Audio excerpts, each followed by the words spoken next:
Mesdames et messieurs, chers téléspectateurs, amis habitués de votre émission Entre nous, bonjour, bonsoir. La Sainte Ingrid Kabongo, encore heureuse de vous savoir derrière vos écrans pour un nouveau numéro, un nouveau magazine.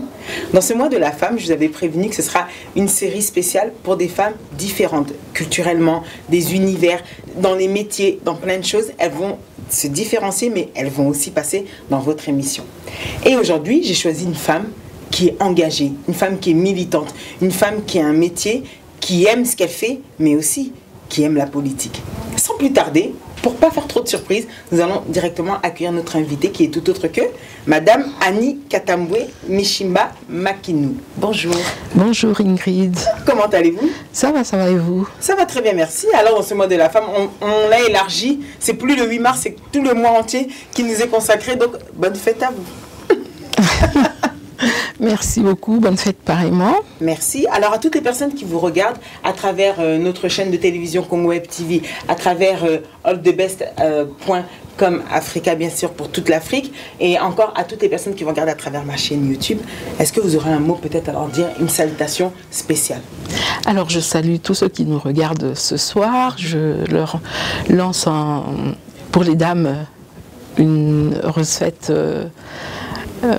et un heureux mois de la femme, bien entendu, et pour tous les hommes, mes salutations les plus distinguées. Je vous dis que je vous aime, parce que bon, c'est ma nature hein, de diffuser de l'amour. Donc autour de moi, je vous aime et je vous souhaite une bonne émission. Merci, c'était vraiment clair, net et précis. Alors dans cette première partie, Madame Annie Katambwe, vous n'avez pas été choisie par hasard. Dans cette première partie, on commence par souvenir. On voudrait savoir qui vous êtes. Quand je dis qui vous êtes, de votre vrai nom, on le connaît, Annie Katambwe. À savoir, où a-t-elle grandi? Quand il dans sa famille? Alors moi, je suis née d'une famille de 7 enfants. Je suis la seconde. J'avais un frère aîné qui est décédé il y a de cela 15 ans, on va dire. Et je suis restée l'aînée. Je suis... comment dire? Où êtes-vous née déjà? Je suis née à Stanleyville, dans cette appellation. Ça me rappelle l'époque que je n'ai pas connue coloniale, Stanleyville. Je suis née à Stanleyville, alors c'est l'actuelle province orientale.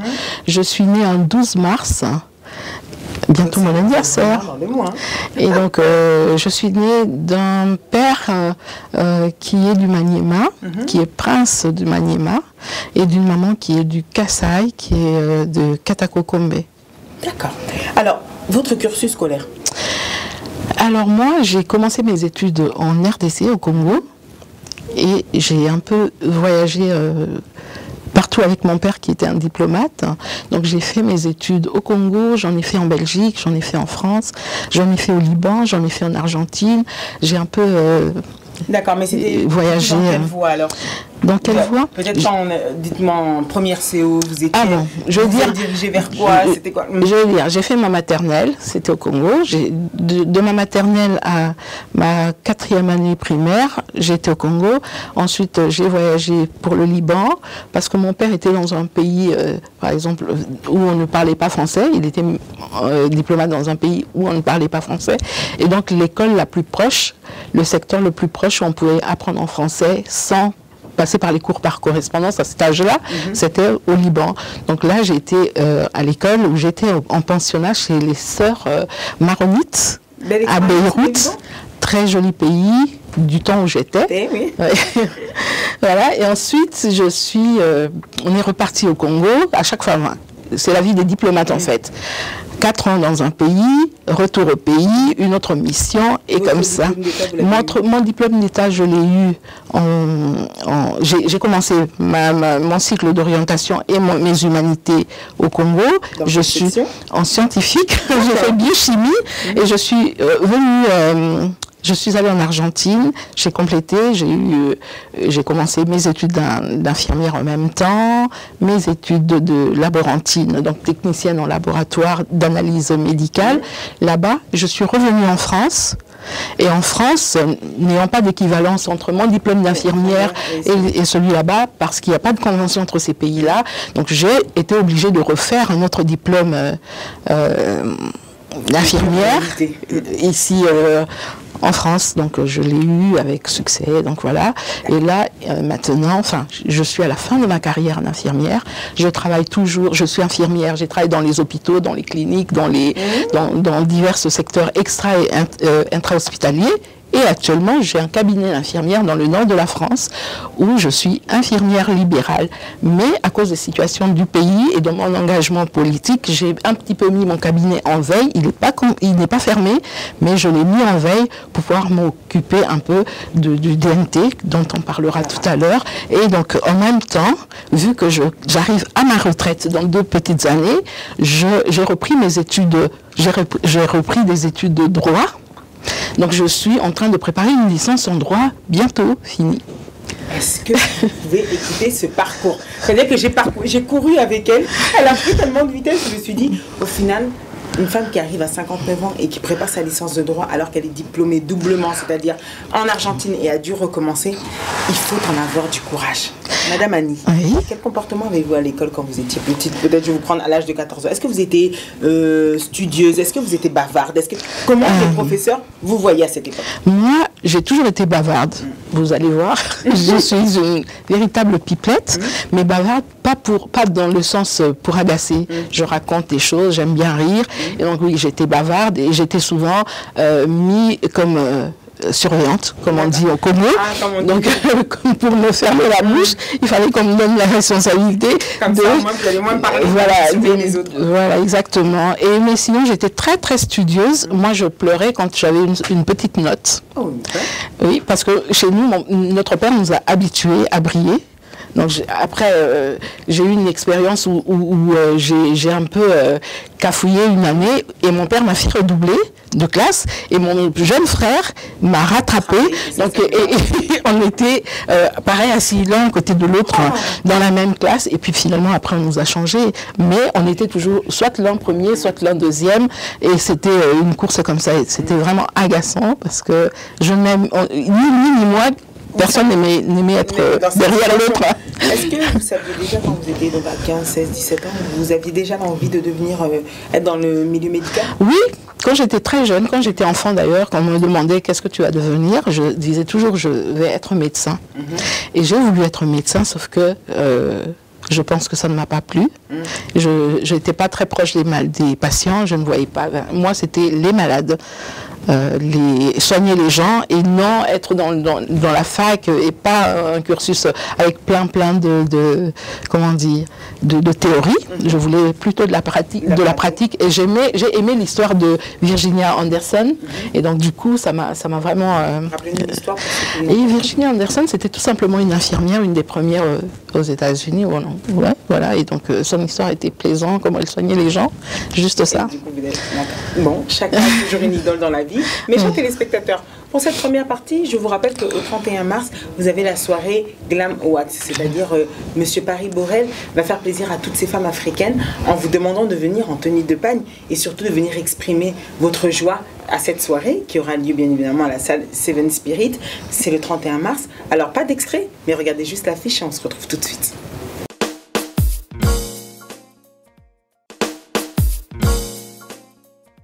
Merci à vous mes chers téléspectateurs, bien évidemment avec ces belles images, la maison MJB Production, bien évidemment la réalisation de la Sainte Ingrid Kabongo dans votre émission Entre nous. De l'époque à nos jours, une femme, une mère, une politicienne, c'est Annie. Annie, on entre dans le vif du sujet. Dans cette partie justement, on va commencer à percer, c'est-à-dire vous avez une culture. Finalement, vous avez plusieurs cultures. Vous avez dû vous adapter à la culture congolaise, donc africaine. Ensuite, vous êtes parti au Liban, qui est toujours en Libye. Non, en Proche-Orient. Proche-Orient.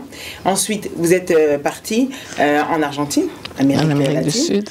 Et vous êtes maintenant en France, donc c'est-à-dire en Europe, avec toutes ces cultures. J'aimerais que vous puissiez nous dire que, si vous devez faire une analyse, que pensez-vous de la place de la femme dans cette société, qui est donc occidentale, mais aussi africaine? Ok. Alors la femme, je dirais, et Dieu créa la femme. Parce que si Dieu n'avait pas créé la femme, ça aurait été triste. La femme a une place importante. La femme est l'initiatrice de tout. C'est la femme qui est le socle de la société. Sans la femme, rien n'y est, rien n'y fait. La femme Vous imaginez le monde sans la femme? Qu'elle soit occidentale, qu'elle soit africaine, qu'elle soit américaine, la femme reste la femme. La femme est importante. La femme est comment je vais dire? C'est la matrice du monde. C'est pas pour rien qu'on a une matrice. C'est là où tout est assis. C'est la productrice. Ce n'est pas seulement un organe de production, de reproduction. Non, c'est aussi celle qui porte les projets de la société, celle qui règle la société. Quelle est sa différence aujourd'hui entre celle occidentale et l'africaine? L'occidentale, alors l'occidentale, bien entendu, je peux commencer par la femme africaine. Allez. Je préfère, parce que c'est le berceau de l'humanité. Ça a toujours été d'abord la femme africaine. La femme africaine est une femme qui est née libre. C'est pas une femme qui est née enchaînée, qui est née pour réclamer une liberté. La femme africaine a occupé la place de la reine en Afrique, celle qui dirigeait toute la société, tout était autour d'elle, celle qui enseigne, celle qui forme les hommes. Et c'était des reines. Cette femme, la femme africaine. Vous parlez d'elle au passé? Elle l'était, oui, parce qu'elle n'est plus. Et on va voir plus tard pourquoi je dis cela. Elle était cette femme, cette princesse, cette reine, cette femme épanouie, cette femme qui organisait sa cour. C'était d'abord la reine et puis après le roi. Elle était bichonnée, chouchoutée par la société. La femme occidentale que vous avez... La femme occidentale n'avait pas des acquis. Quand on regarde, moi je fais le droit, quand on regarde au niveau de l'Antiquité, du Moyen-Âge, cette femme n'avait rien, cette femme n'était pas considérée. Cette femme, on dit qu'elle est émancipée aujourd'hui, mais avant, elle n'était pas émancipée. Pourquoi émancipée? Ça veut dire quoi, émanciper? On émancipe un mineur, on affranchit, on la libère. Mais la femme africaine est née libre. D'accord. La femme européenne a réclamé l'émancipation. Ici, c'était une société barbare où les femmes n'étaient pas considérées, où l'homme a toujours été prédateur, l'homme a toujours voulu asservir. La preuve, l'homme oriental, l'occidental, pardon, pas oriental, l'occidental nous a asservis, nous. Donc avant de nous asservir, il a déjà d'abord asservi la femme. La femme n'est pas née libre en Europe. Donc c'est pour cela que la femme européenne doit se réjouir du 8 mars. Justement, j'allais vous demander que représente cette date pour vous. Moi, cette date ne représente rien pour moi en tant qu'Africaine. D'accord. Parce que je ne m'identifie pas à cela. Je vais d'abord revenir à comment cette journée a été créée. En fait, c'est la lutte de plusieurs décennies, siècles. Ces femmes européennes, c'est venu de la femme européenne, mais pas vraiment de la femme européenne, mais de l'homme européen occidental, pas seulement européen, mais américain aussi. Donc l'homme américain a commencé à percevoir que la condition féminine n'était pas idéale, que la femme ne pouvait pas être asservie tout le temps, que les conditions étaient terriblement dures pour elle. Donc il y a eu d'abord des hommes qui ont réclamé cela, par rapport aussi, je pense, à leurs épouses. Et donc, les hommes ont réclamé une justice, un équilibre entre le droit de la femme et de l'homme, qui est quand même une reconnaissance. Et donc, cela s'est fait petit à petit. Mais c'est venu comment, cette journée de la femme? Il y a eu une année, 1911, aux États-Unis, dans une usine. Déjà, les réclamations, les féministes avaient déjà commencé à faire le travail, à revendiquer le droit de la femme, à marcher, à manifester. Mais il se trouve qu'une année 1911, il y a eu dans une usine aux États-Unis plus d'une centaine de femmes qui étaient enfermées dans une usine parce que elles étaient considérées comme des gamines. Elles devaient travailler dans cette usine, donc enfermées. Il y a eu le feu, impossible de les en sortir. Elles ont crevé, elles sont mortes, enfermées. Et donc là, les femmes se sont fâchées, la société s'est révoltée. Et donc, c'était entre le mois de mars et le mois de février et le mois de mars. Et donc là, aux États-Unis, et la France aussi s'est révoltée par rapport à ça. Donc ils ont mis le 8 mars, un dimanche, le dernier dimanche du mois de février. Donc ça ne pouvait pas tomber au mois de février. Donc ils ont mis au 8 mars. Donc le 8 mars a été proclamé d'abord aux États-Unis, journée de la femme. Ensuite, on a vu comment ça progressait en Russie. En Russie, les femmes ont vu 2 millions de mecs, de soldats mourir sous les armes à la guerre. Et donc elles se sont dit, c'est pas possible, nous voulons la paix, nous voulons la paix. Elles ont manifesté et elles ont réclamé du pain et la paix. Et elles ont fait 4 jours de manifestation et ça a paralysé la Russie. Et le tsar a vu que ça ne pouvait pas continuer. Le tsar a dit, voilà, moi, ce que je veux, c'est être tranquille. Je vous donne votre journée, je vous donne le droit de vote, je vous libère. Et les femmes ont été affranchies, elles ont eu le droit de vote. Et... Alors pour la femme congolaise que vous êtes, bon, quelque part, moi, pourquoi vous ne voulez pas qu'elle... Pourquoi ça ne représente rien? Mais est-ce que vous, Ingrid, vous pouvez me dire aujourd'hui quelle est cette femme africaine qui a combattu?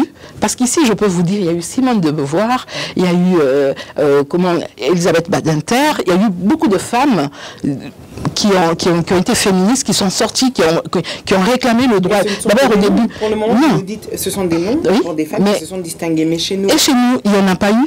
Alors, si elles ne sont pas citées, est-ce que ça devrait enlever la femme qui essaye de se débattre pour partir au travail, qui essaye de se débattre pour nourrir ses enfants? Est-ce que ce ne serait pas tout simplement glorieux dans un pays où la plupart vivent sous le seuil de pauvreté et qu'elle essaye malgré tout de s'en sortir? Est-ce que ce ne serait pas glorieux? Peut-être juste ça. Mais la motivation de la journée du 8 mars, c'est quoi?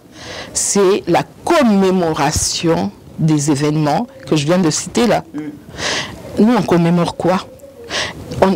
Elles ont eu succès, gain de cause, elles ont eu le droit de vote. C'est venu très très tard, mais elles l'ont eu.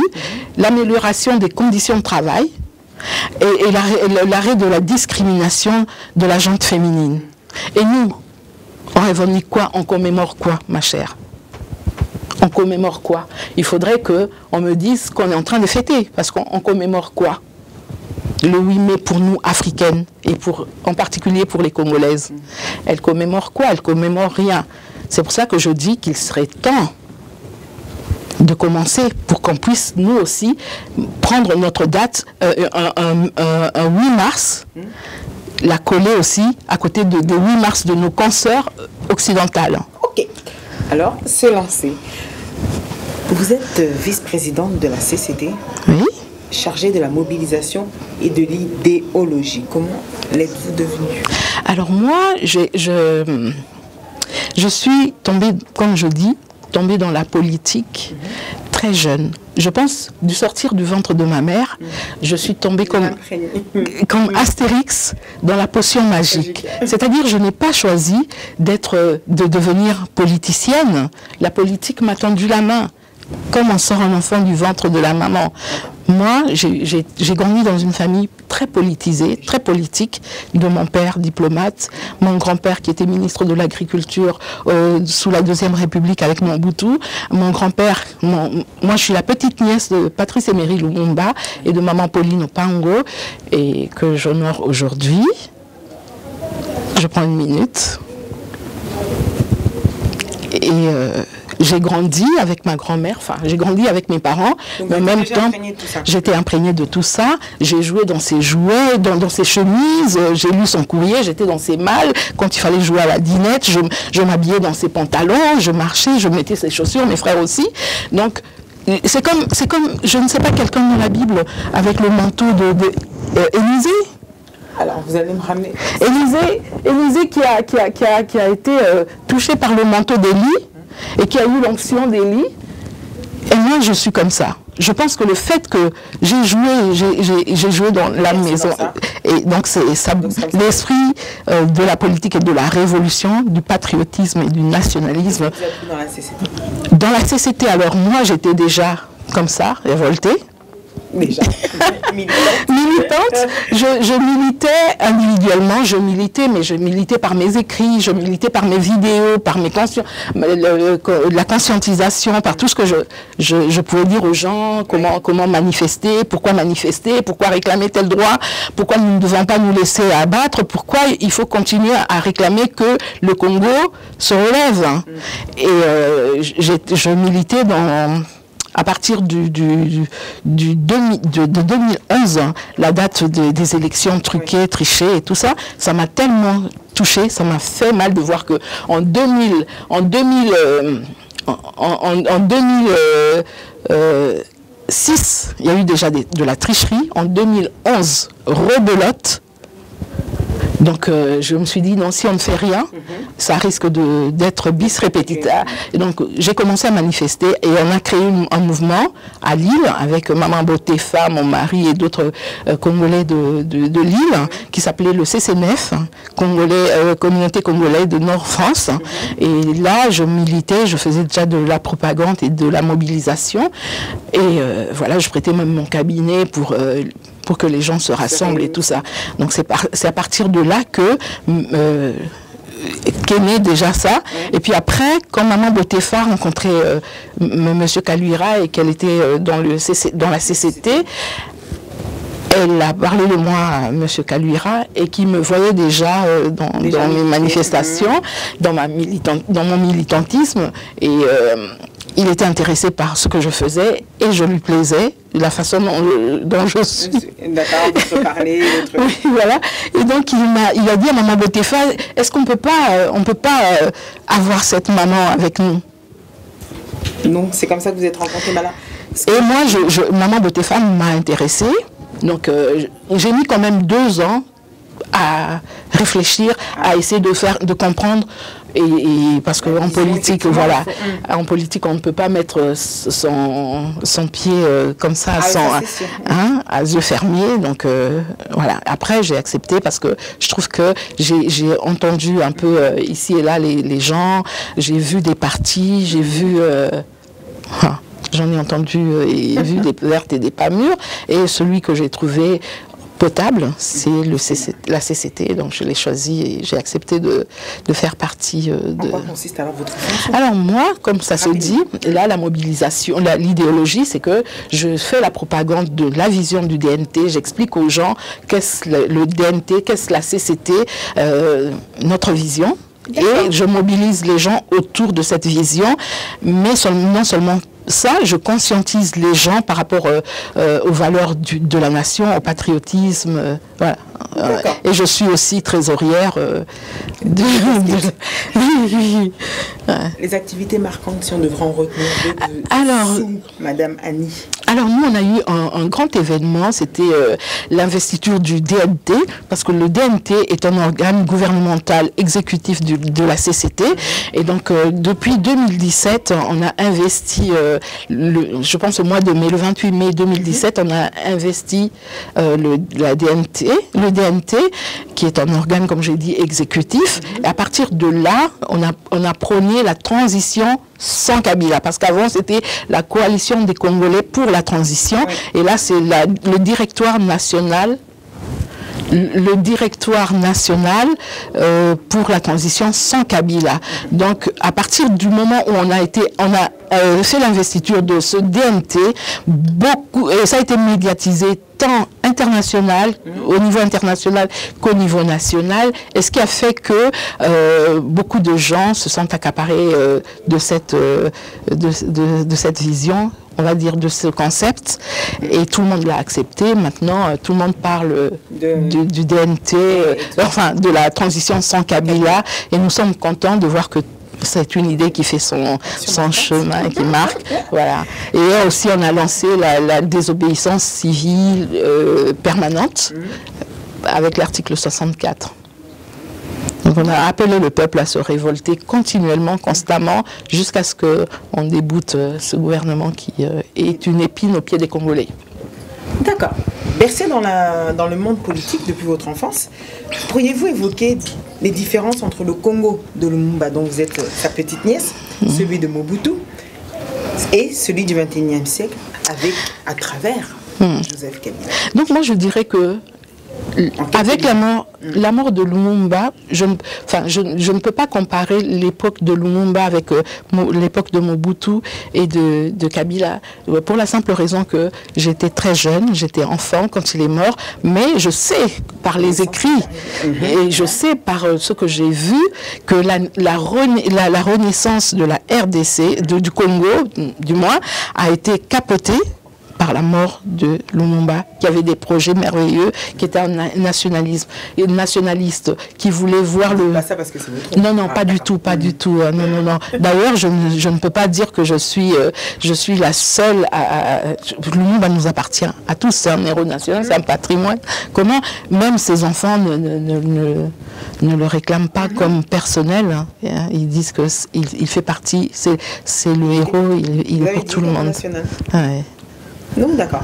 Alors, qu'attendez-vous aujourd'hui, en 2018, de la femme congolaise? Qu'attendez-vous en termes de comportement ou d'action pour les élections prévues en fin 2018? D'accord. Moi, la femme congolaise, ce que j'attends d'elle, c'est qu'elle sorte un peu de son carcan de soumission. Il y a trop de soumission, il y a trop d'acceptation de la misère, trop d'acceptation de la médiocrité. Il faut que la femme sache dire les choses. Du temps, comme je disais, du temps passé, du temps du Moyen-Âge, quand on considère la femme congolaise de ce temps-là, par rapport à celle qu'elle est maintenant, on voit qu'elle a perdu. Elle a beaucoup perdu. Elle a perdu sa notoriété, sa dignité, elle a perdu sa valeur féminine, elle a été vraiment vulgarisée. Donc ce que je demande aux femmes, c'est de pouvoir dire leur mal-être, de pouvoir réclamer ce qui leur est dû, de pouvoir manifester, de ne pas laisser le Congo à la déchéance, parce que ces hommes qui sont aujourd'hui à la tête de nos pays nous ont déçus. Hein, à grande échelle. Et donc, si la femme laisse ces choses se faire, ben, on va perdre le Congo. À l'heure actuelle, le Congo est dans un trou béant.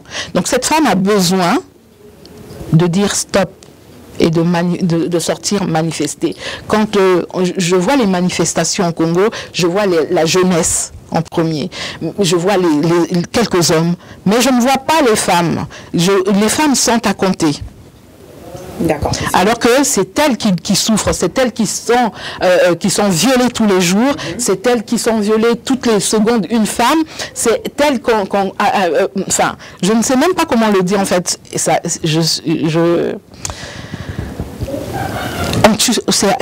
ses enfants qu'on tue. Et elle ne dit rien. Elle dit Nzamba Kosala. Moi, ça la révolution. À Téléma. Allo banamibali que tolembi bobebi simboka et là on au sal namboka bosal le côté. Donc cette femme doit parler. Cette femme a téléma bimana libanana bana atambo la zone nanda koute ti situation ko bonga. Ceux qui basi ba télémi to bengi na lobby to meki makambo belé. To meki ba marche pacifique. To meki na to bimi na mudu kité ba bomi biso. Ba journée ville morte tomeki biloko nyonso basango ba païen batunyo so basali o bakoka ko sala rien n'y fait etikali kaka libanga moko mundu lisasi moko ya ba mama. OK, c'est le message que bien évidemment madame Annie aujourd'hui à vous les femmes. Oui, on doit retenir Botelema. Quelle place compte occuper la CCT face à ces élections? En tout cas, il n'y aura pas d'élection. Il n'y aura pas d'élection. Pourquoi croyez-vous qu'il y aura des élections? C'est une manigance supplémentaire. C'est une... à moins qu'il y ait une fraude. Parce que, comme d'habitude, les élections ont toujours été une fraude. Chez nous, ça va être la troisième fraude. Parce que comment expliquez-vous qu'il y a 2 mois, il y a 3 mois, Nanga nous disait qu'il n'avait pas les sous pour organiser les élections et que soudainement, comme ça, il dit que ça y est, il va organiser les élections. Où est-ce qu'il a tiré cet argent? Il faut se poser la question. C'est-à-dire que pendant tout ce temps, ils nous faisaient croire qu'ils n'avaient pas de sous et pendant tout ce temps, ils mettaient en place leur stratégie, leur manigance pour pouvoir berner encore les Congolais. Ils ont arrangé leur machine de vote.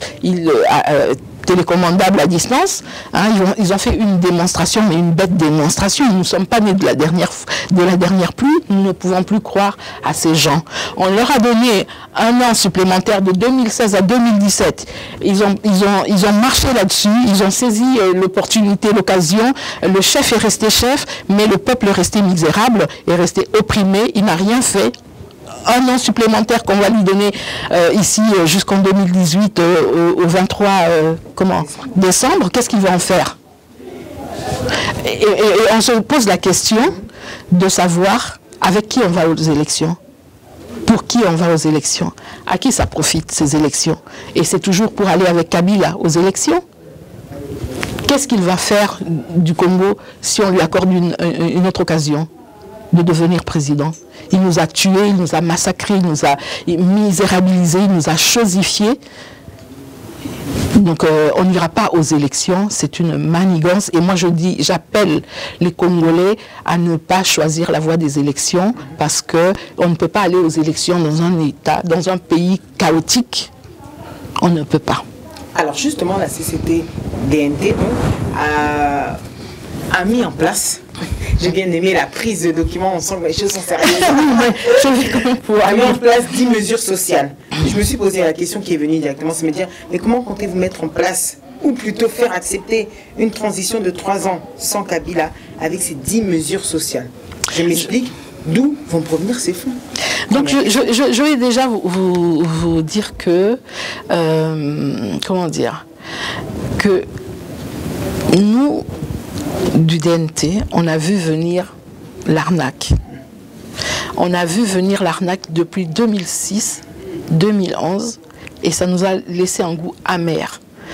Et on est avant-gardiste parce qu'on a vu comment ça allait se faire les choses. On a pris les devants, on a dit qu'on allait créer, on allait élaborer un projet qui puisse permettre aux Congolais de souffler avant d'aller vraiment aux élections.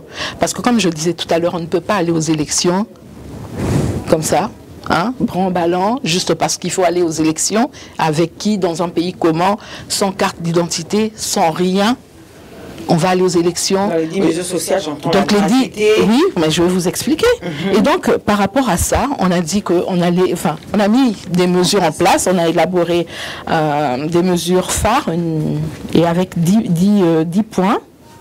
Je vais lire un petit peu, parce que sans ça, je ne pourrais pas, il y a tellement de choses à dire. Donc, on a dit que les Congolais avaient droit à une vie et à de l'espérance. Donc, pendant la transition de 3 ans, il va falloir donner une bouffée d'oxygène aux Congolais, leur redonner confiance et, pendant ce petit temps, restaurer le Congo, restaurer les institutions. Mais en attendant, avant que les élections ne viennent, on leur donne... La première mesure, c'est la gratuité des élections, de l'électricité à 50%, la gratuité de l'eau. Parce que nous savons qu'il n'y a pas d'eau au Congo. Il n'y a pas d'eau. Vous voyez, quand vous allez, les gens sont en train de puiser de l'eau dans des trous, l'eau qui sort dans les robinets, plein de, excusez-moi le terme, de merde. Donc, alors, il y a la gratuité de la maternité, la gratuité des soins de santé primaire, le recensement et réinsertion des enfants désœuvrés.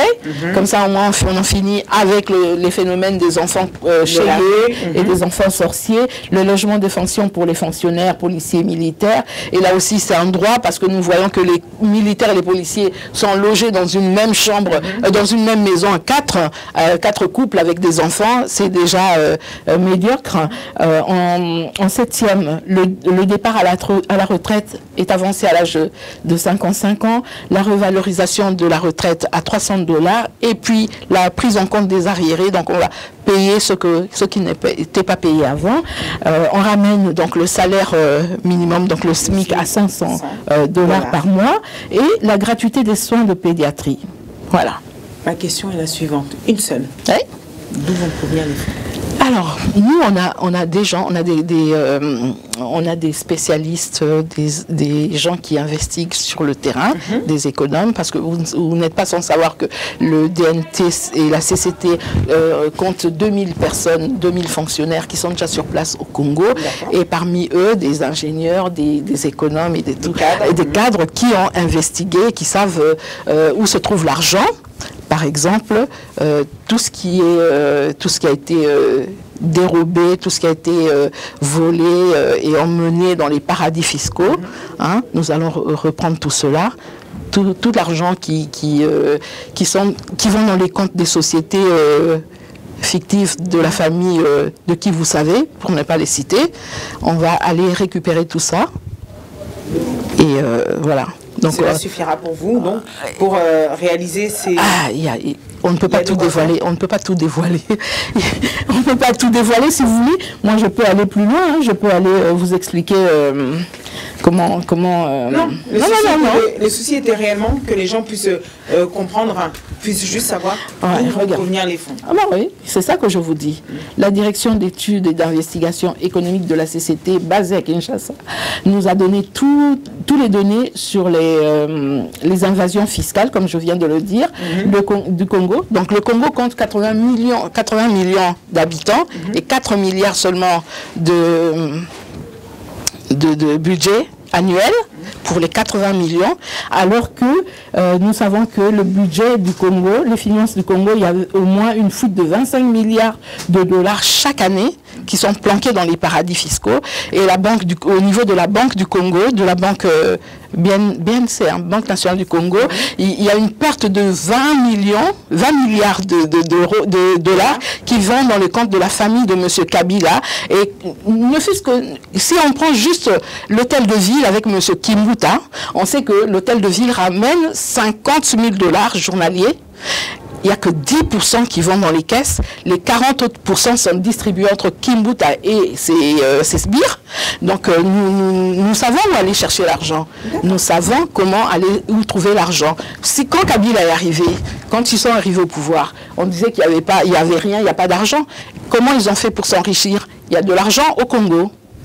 Madame Annie Katambo, nous tombons dans notre dernière question, à savoir, est-ce qu'aujourd'hui vous pourrez vous dire que doit-on retenir plutôt de la CCT?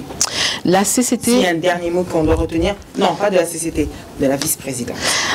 C'est une personne battante, c'est une personne qui croit en la renaissance de la RDC, c'est une personne qui aime son pays, c'est une personne qui... c'est une personne qui ne lâchera pas ce combat. D'accord. Jusqu'au bout. Comme on dit, combattant jusqu'à la mort. Ce sont les paroles de Madame Annie. Donc nous tombons sur notre troisième partie. Mais avant cela, bien évidemment, si vous voulez vous reposer dans la ville de Kinshasa, un endroit idyllique, il n'y a que l'hôtel Meriba qui se trouve sur l'avenue Gemena, dans la commune de la Gombe. Regardez avec moi et on se retrouve pour la dernière partie. A tout de suite.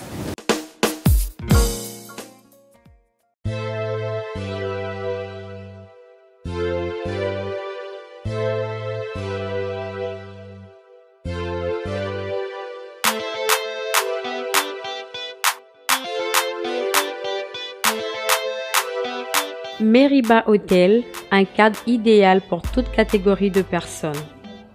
Ici chez nous, les clients heureux, avec 2 chambres de luxe, 2 appartements avec Wi-Fi et un ordinateur portable à votre disposition. Une salle polyvalente pour vos fêtes, conférences, réunions, etc. avec une climatisation impeccable. Une piscine pour vos baignades et vos barbecues.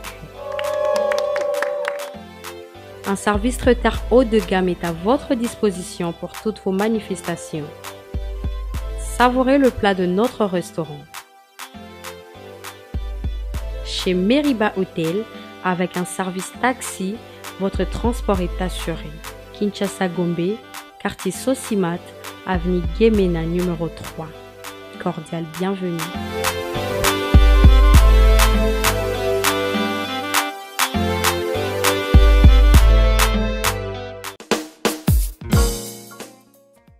Voilà mes chers téléspectateurs, merci à vous. J'espère que vous avez apprécié l'extrait qu'on vient de vous transmettre par MJ Productions. La Sainte se retrouve dans ces images. Alors Madame Annie, dans cette partie, la partie entre nous, on veut plus savoir ce que vous faites, comment vous réalisez vos combats, comment vous vous mettez dans vos états, mais on veut apprendre à vous connaître, ça veut dire une partie de votre intimité sans entrer dans l'extrême. Que faites-vous de votre temps libre? Alors moi, ce que je fais de mon temps libre, justement, je vais à la fac. Super. C'est mon temps libre. D'accord. Je lis, j'aime bien lire et j'aime bien la cuisine. J'avais un restaurant à Lille. J'avais ouvert le premier fast-food africain à Lille. Comment il s'appelait? Ndakunabiso. C'est pour ça que j'ai vu toutes ces cartes. Alors vous verrez à la caméra, la carte de métro profession alimentaire, je vois ça. C'est écrit Ndakunabiso. Effectivement, EURL, Ndakunabiso. Voilà, où je faisais des bons petits plats et où c'était vraiment connu, c'est nickel chrome, propre et tout. Mais j'ai dû fermer parce que je la tenais avec une de mes filles et elle a dû partir à Londres. Donc du coup, toute seule, je ne pouvais pas, entre mon métier, mon cabinet d'infirmier et ça aussi. Donc j'ai fermé le restaurant. Vous avez dit la lecture. J'aime la lecture. Je vous soumets cette question parce que... il est difficile que je puisse te dire mon dernier livre, parce que j'en ai lu... Parce que moi je sais que le mien, en tout cas, celui que je recommande aux gens, j'ai tellement apprécié la série Narcos que je me suis retrouvée à lire le dernier livre du fils de Escobar. Non, mais moi, mon dernier livre, c'est de la science du droit constitutionnel. Droit constitutionnel, d'accord. C'est marrant. Et votre plat favori, vous qui appréciez la musique, qui appréciez la cuisine? Moi, je fais pour les autres. Mais vous, ce que vous aimez manger dans le J'aime manger le riz et le pondou, c'est pas étonnant. Le riz, le pondou, je fais bien le fumboa, je fais du poulet, du poisson, du bon. Je fais des plats, des plats d'Amérique du Sud, les empanadas. Je fais des plats antillais, je fais des boquites. Les enfants de Lille, la jeunesse de Lille, les amis de mes enfants aiment bien quand je fais ce plat. Quand j'étais au resto, ils venaient tous en commander. Je fais. Vous avez une culture culinaire assez riche. Ouais, je fais du mafé, je fais du tchèpjen, je fais tout parce que c'est un don. J'ai ça en don. Okay. Je le fais trop bien. Alors, un jour, je vous inviterai.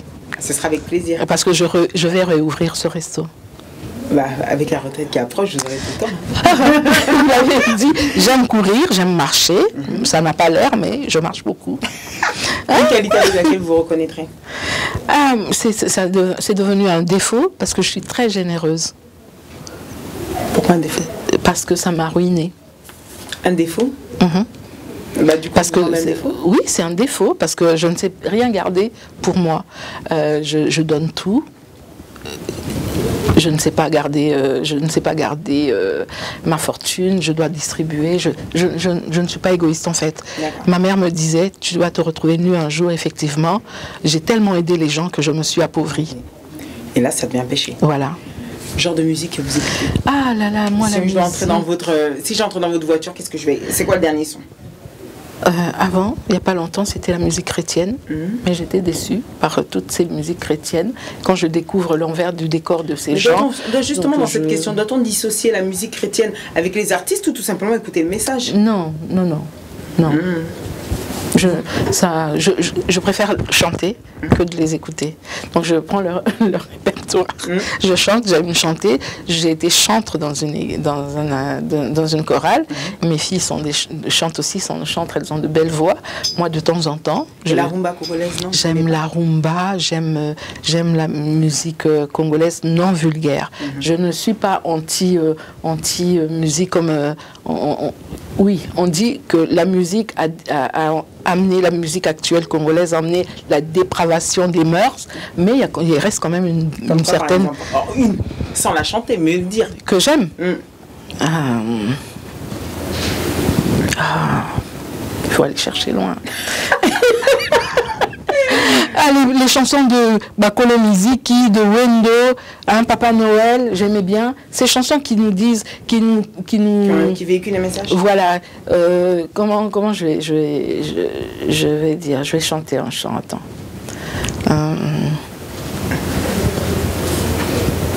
Quel chant je vais chanter? Indépendance, tcha-tcha. Ok. Bon, vous êtes vraiment dans la... Ça veut dire que ça reste toujours très... je vais chanter combattant, la chanson des combattants là, que j'aime bien, que je chante souvent quand je fais mes petits audios. C'est... Dengue tokokola, tambola mboka nyoso, telema pe otuna, bakoloba ndenge ya combattant. Vous avez une belle voix. On sent que vous avez été chantre à l'époque. Si je devrais retenir par exemple une parole, une anecdote ou une phrase qui vous revient souvent, c'est laquelle? Il y en a d'autres, c'est un mot. Il y en a d'autres, c'est une phrase. Une anecdote, c'est laquelle qui revient souvent? Moi je dis toujours Nzambe. Ok. Ah, Nzambe. Une baguette magique que j'ai. Dans un épisode Nzambe, mais au moins on peut des fois s'y coller. Une baguette magique, je vous dis, faites un vœu, ce serait lequel? Un seul. Ah mon Dieu. Vous voyez, c'est la libération de la RDC. C'est vraiment ça que j'ai dans l'âme. Moi, si je vis aujourd'hui, mon espoir, c'est de voir ce pays se réaliser, le rêve des Congolais se réaliser. Parce que tu vois, comme je disais tout à l'heure, les femmes, nous, au Congo, on est des princesses. Toutes les Congolaises sont des princesses. Le Seigneur nous a gâtés en mettant des richesses, des pierres, toutes ces pierres-là, tout cet or-là, c'est pour nous, la femme congolaise. C'est pas pour nos hommes. Dieu nous a tant aimés qu'il a tout mis pour que nous puissions nous parer. Aujourd'hui, nous mettons de la pacotille. Nous sommes devenus des princesses de pacotille. Donc vous demanderez ça pour votre vœu? Ah oui, la libération, la restauration de la RDC, ce serait vraiment, je mourrais en paix. Parce que je me suis dit, je vais encore revenir sur ce qu'on n'a pas dit. Vite fait, je vais dire, ma grand-mère est décédée. Ma grande-tante, nous chez nous on dit grand-mère, hein? Ma grand-mère est décédée, elle a vu mourir son mari, elle a cru qu'elle allait voir ce pays se libérer, elle est morte, rien n'est fait. J'espère au moins que moi, je pourrai voir ce pays pour leur rapporter un jour si je pars, que le Congo enfin été libéré. C'est mon rêve. Ok, c'est noté. Dernière question. On dit que derrière une femme se cache forcément une personne. Vous nous avez dit tout à l'heure, lors de l'interview, que vous êtes mariée. Parce que vous êtes un cœur comblé.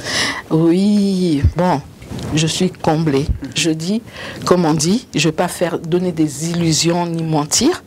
Il y a eu des coups bas, mais j'ai un mari merveilleux. Je lui ai pardonné au nom de l'amour. À retenir, je pense, pour toutes ces femmes. dames. Il est merveilleux, je suis comblée, oui. On n'est pas parfait. Il a eu... Voilà. Okay. Il n'est pas parfait, mais je l'aime et j'ai tout ce que je veux. C'est un homme qui m'a fait, qui m'a permis d'être libre. Il ne m'a pas muselé. Il m'a donné la liberté de parler, la liberté d'étudier. Il m'a encouragé à aller me former. Et grâce à lui, j'ai été... Parce que quand je suis arrivée en France, j'avais ce diplôme, je pouvais faire aide-soignante. Mon diplôme d'infirmière ne comptait pas. Et encore, hein, aide-soignante, il fallait que je repasse d'autres examens derrière. Mais lui m'a poussé à refaire tes études d'infirmière. Tu en as dans la tête, tu vas y arriver. Il a cru avant moi. Je l'ai fait et maintenant les études de droit, la même chose. Donc j'ai un mari qui me pousse de l'avant. Aujourd'hui, on était donc dans cette émission, on vous remercie. J'ai une petite phrase, oui, c'est certain, vous savez, la mission. Que pensez-vous de la phrase qui dit « Moi, c'est à ton ambokate » Lokuta,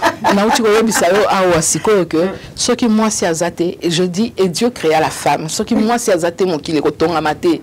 Bisom to vandisaka, bisom to na matrice. Bon, ce qu'on tient.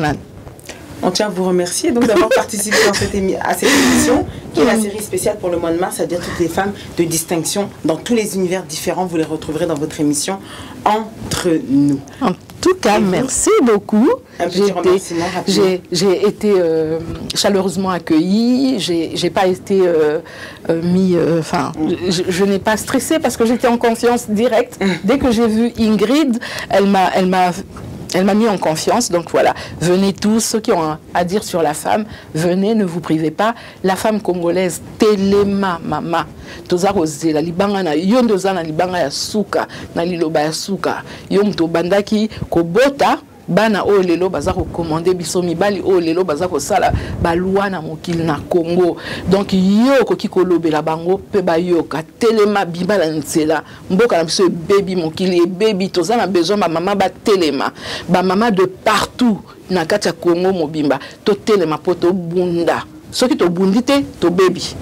Voilà, c'était donc les paroles de Madame Annie Katamboué. Elle a été reçue dans votre émission. Merci à vous d'avoir toujours participé. Mes remerciements partiront directement à mon président Gabriel Chabani-Record. On a dit que c'était pour bientôt, hein, Luanda. Tu vas retrouver ta sainte, ta journaliste, celle que tu aimes, que tu apprécies, la sainte Ingrid Kabongo. Et bien évidemment à toutes les personnes qui nous ont suivis, toutes les femmes, c'est votre mois. Soyez dans l'état d'esprit qui vous dit qu'aujourd'hui n'est pas hier, mais encore moins demain. Donc persévérer, il faut toujours chercher le meilleur de soi. Et c'est le message que je vous livre aujourd'hui. Et à tous ces hommes qui continuent à nous aimer, forcément, on a été créés pour vous, à votre image, donc on fera l'essentiel ou plutôt le nécessaire pour pouvoir vous satisfaire. Pourquoi pas toi, Noli Tamboule Sage, gros bisous à toi et à mon oncle, à moi, Noko Moïse. La Sainte Ingrid te fait ça et bien évidemment MJ Production. N'oubliez pas que tout ce qui s'est dit dans cette émission restera bien évidemment entre nous. Ciao ciao. Bye.